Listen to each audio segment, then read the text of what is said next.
Pakistan, New Zealand, দক্ষিণ Africa এই তিনটা দলকে নিয়ে ত্রিদেশীয় টুর্নামেন্টটা শুরু হলো আজ থেকে পাকিস্তানের মাটিতে, যেটা মূলত চ্যাম্পিয়ন্স ট্রফির একটা ড্রেস রিহার্সেল বলতে পারেন। অন্ততপক্ষে এই তিনটা দলের শেষ মুহূর্তের প্রিপারেশনের জন্য টুর্নামেন্টটা খুবই গুরুত্বপূর্ণ।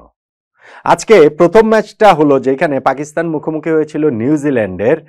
টুর্নামেন্টের ফরম্যাট হচ্ছে প্রত্যেকটা দল মানে তিনটা দল সবাই সবার সঙ্গে একটা করে ম্যাচ খেলবে। পয়েন্ট টেবিলের শীর্ষ দুইটা দল তারা ফাইনালে মুখোমুখি হবে পরস্পরের। আজকের প্রথম ম্যাচটাতে পাকিস্তানকে আসলে দাঁড়াতেই দেয়নি নিউজিল্যান্ড এই ম্যাচটাতে বিশাল একটা জয় পেয়েছে ৭৬ রানের, এবং সেইখানটাতে টুর্নামেন্টের শুরুটা যেমন তারা ভালো করলো, ফাইনালে ওঠার সম্ভাবনাটা যেমন উজ্জ্বল করলো। মানে ফাইনালে ওঠা মানে হচ্ছে গিয়ে একটা এক্সট্রা ম্যাচ খেলার সম্ভাবনা, একটা শিরোপা জিতে কনফিডেন্সটা অনেক বাড়িয়ে নেওয়ার সেই সুযোগটা চ্যাম্পিয়ন্স ট্রফির আগে।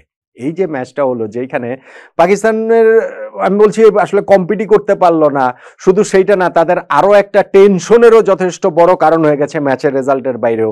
এই ম্যাচে পাকিস্তানের এই বিপর্যয় আসলে টার্নিং পয়েন্ট আপনি কোনটাকে বলবেন? সেইটা তো একেবারেই অবভিয়াস নাকি, যদি আপনি ম্যাচ দেখে থাকেন।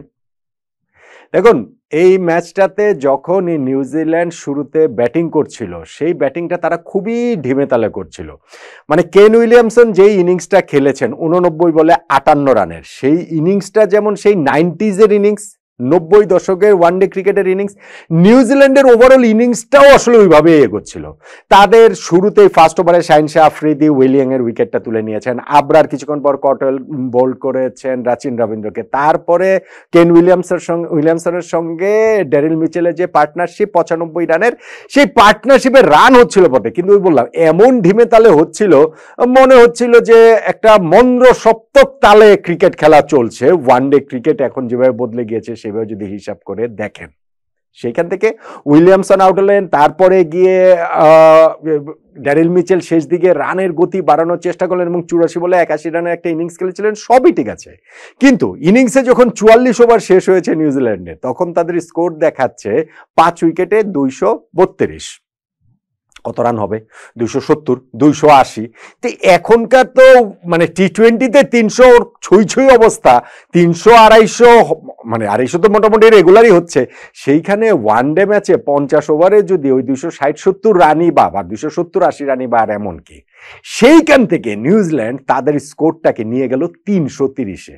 44 ওভার শেষে 5 উইকেটে 232, শেষ 6 ওভারে তারা 98 রান তুলেছে আরো একটা উইকেট হারিয়ে। এবং ওই জায়গাটাতে যে তারা ঝড় তুলেছে, সালমান আগাকে দিয়ে শুরু হয়েছিল, তারপরে শাহিন শাহ আফ্রিদি, নাসিম শাহ সবাইকে একেবারে তুলোধুনো করে ছেড়েছে নিউজিল্যান্ডের ব্যাটসম্যানরা। আসলে ব্যাটসম্যানরা মানে হচ্ছে গিয়ে বেসিক্যালি গ্লেন ফিলিপস। অবিশ্বাস্য একটা ইনিংস খেলেছেন তিনি। ওই যে আমি যেই পয়েন্টের কথা বলছিলাম, ওই পর্যন্ত তিনি 44 ওভার পর্যন্ত 48 বলে 36 রান করেছিলেন, তারপরে গিয়ে ওইখান থেকে শেষ 26 বলে 70 রান করেছেন তিনি। এবং ওই কারণেই ক্যারিয়ারের প্রথম ওয়ানডে সেঞ্চুরিটাও গ্লেন ফিলিপস পেয়ে গিয়েছেন। শেষ পর্যন্ত 106 রানে তিনি নট আউট থাকেন 74 বল খেলে, এবং এতে করেই নিউজিল্যান্ডের স্কোরটা যেটা আসলে 270-80-র মধ্যে আটকে যাওয়ার কথা ছিল, সেইটা 330 পর্যন্ত চলে যায়। আর নিজেদের মাঠ লাহোরে খেলা হচ্ছে, নতুন স্টেডিয়াম, সেইখানে চ্যাম্পিয়ন্স ট্রফির আগে পাকিস্তানের একটা ব্যাটিং ইনিংসের কথা যদি আমি বলি, যে একটা জয় দিয়ে শুরু করার জন্য একটা বড় চ্যালেঞ্জের সামনে তারা পড়েছে। বোলিং ইনিংসে তাদের আবার একটা সর্বনাশ হয়ে গিয়েছিল যে হারিস রৌফ ইনজুরির কারণে ছিটকে গেছেন।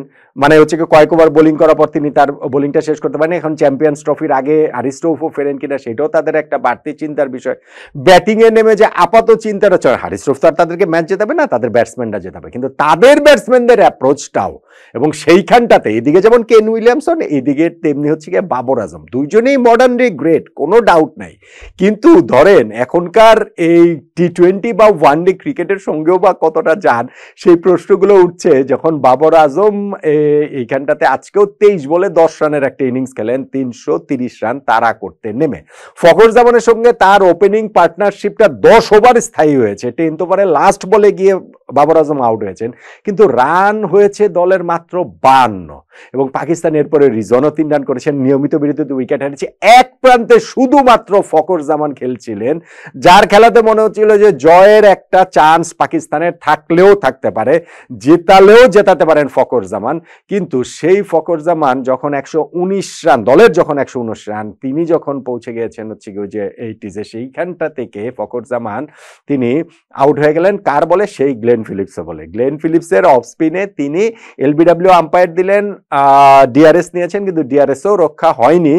সো ফখর জামান আউট হয়ে গেলেন দলের 119-এর মধ্যে নিজে 84 রান করে, এবং এইখানটা থেকেই হচ্ছে গিয়ে তার কি বলা চলে যে পাকিস্তানের এরপরে আর ম্যাচ জয়ের মতো কোনো অবস্থাতেই তারা আর ছিল না।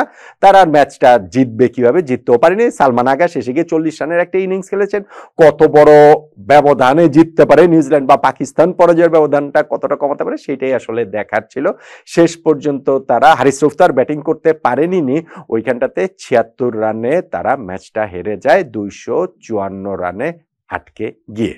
তাহলে এই যে ম্যাচটা যে হলো ট্রাই নেশন সিরিজের ফার্স্ট ম্যাচ, যেইখানটাতে নিউজিল্যান্ড এইভাবে হচ্ছে কি একটা কমফোর্টেবল ভিক্টরি পেল, তাতে আপনি আসলে টার্নিং পয়েন্ট কোনটাকে বলবেন? আমি শুরুতেই বলছিলাম, যদি আপনি খেলাটা দেখে থাকেন, ফলো করে থাকেন, তাহলে এটা আপনার কাছে অবভিয়াস, আমার কাছেও তাই।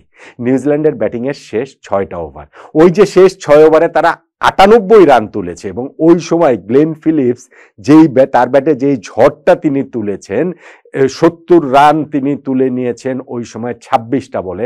এই যে শেষ 6 ওভার নিউজিল্যান্ডের ব্যাটিং ইনিংসে, সেইটাই আসলে কিউইদের এই জয়ে টার্নিং পয়েন্ট। এর সঙ্গে কি আপনি একমত হবেন কিনা? আর এখন ফাইনালে ওঠার ক্ষেত্রে কিউইরা কি ম্যাচে যে জয়ের কারণে পয়েন্টে তো তারা রইলই, নেট রান রেটটাও তারা আসলে বাড়িয়ে নিল বড় ব্যবধানে জয়ের কারণে। ফাইনালে ওঠার ক্ষেত্রে কি তারাই একটুখানি এগিয়ে থাকলো কিনা, নাকি পাকিস্তান এই প্রথম ম্যাচে হারের ধাক্কা সামলে ফাইনালে ওঠার মতো একটা পথ তৈরি করতে পারবে বলে আপনার মনে হয়? জানাতে পারেন মতামতটা।